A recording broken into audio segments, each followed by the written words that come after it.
Okay, let's get these wires connected up to the head unit. The first one is the antenna.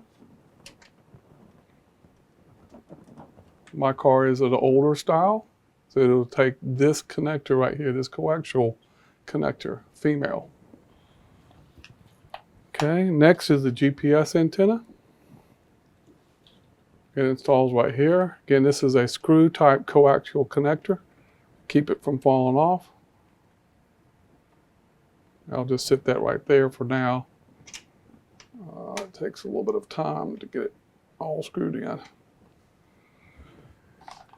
And the 4G cell antenna, that screws on as well, similar to the GPS. Okay, so there you have that. Okay. The next is the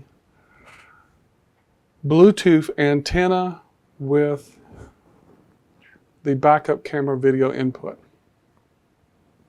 This goes in the first slot, like so.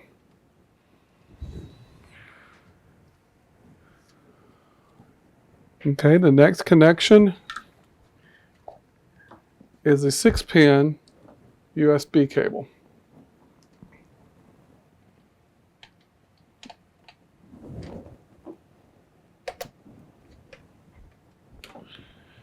And after that is the 4-pin USB cable.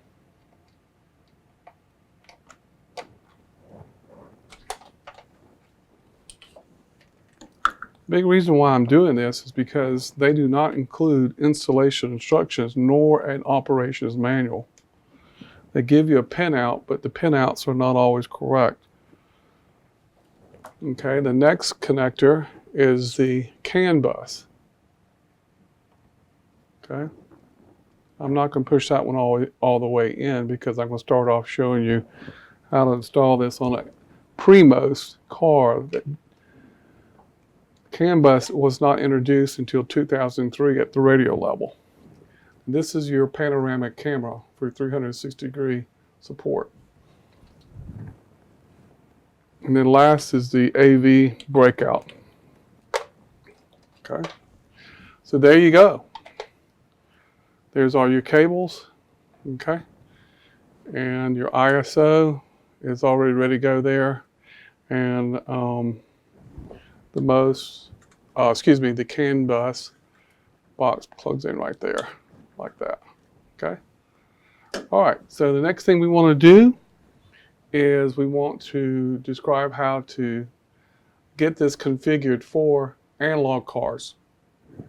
That would be Porsche 986 and 996 from 1997 until 2003. 2002 model year was the last year they did analog Primos connectivity.